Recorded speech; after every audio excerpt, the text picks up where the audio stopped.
Hey, welcome to Let the Light In. Today we are reviewing the 7Artisans 85mm f1.8 lens, which is on the camera right now, which is why this episode will be very closed in and tight. Now, just for your awareness, this lens does come in at a price point of $299 US. It's a full frame lens. Its aperture range goes from f1.8 to f16. It has a custom function button located on the left side of the lens. It also features a precise and not so incredibly silent STM focus motor. If you are using the in-camera mic and you actually want to use the audio while doing focus pulls, it will pick up the noise that the lens makes. However, it's not, an incredibly unbearable noise, but it is there. Finishing it up, it does have a compact and lightweight design, and it also does come with a USB-C port in the back of the lens for future firmware upgrades.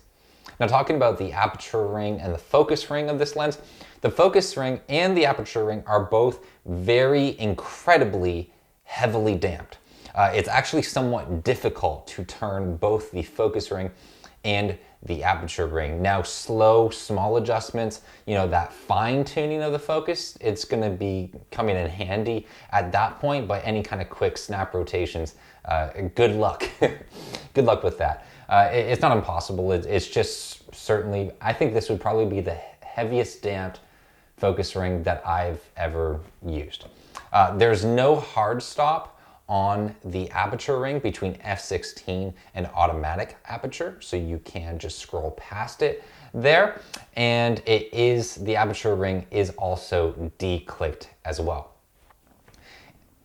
Talking about autofocus was, I thought, fantastic. Face tracking was very smooth, wide open at f1.8 in a scene where the lighting is very bright and then very dark. It was able to track my face throughout all of it, even following through the transitions where I'm popping in and out of frame. It would reacquire focus quickly and smoothly. So autofocus was fantastic in that regard.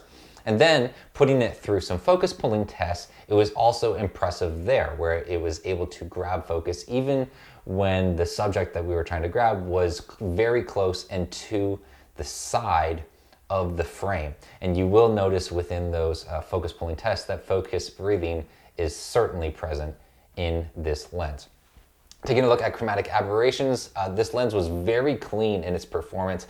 There is an incredibly slight amount of fringing that does happen when wide open at f1.8, but it's so small that it's basically not noticeable.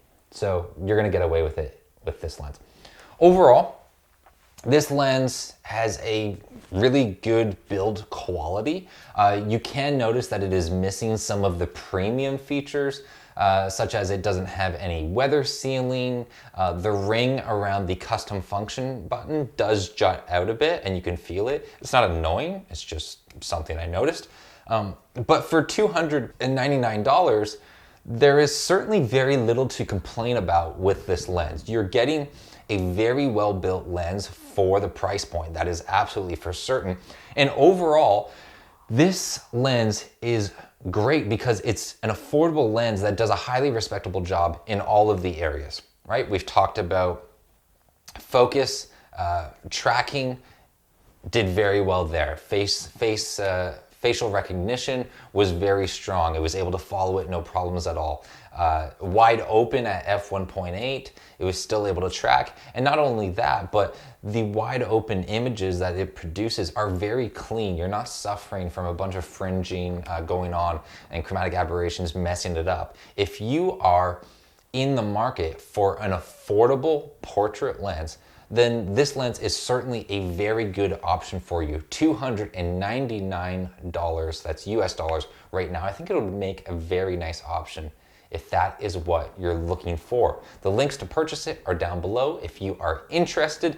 Basically, the conclusion is its focus and its aperture ring are both very stiff, but it does produce some very nice, clean images with reliable autofocus performance. If you'd like to grab it, the links are down below. Other than that, take care, have a wonderful day, and remember to let the light in.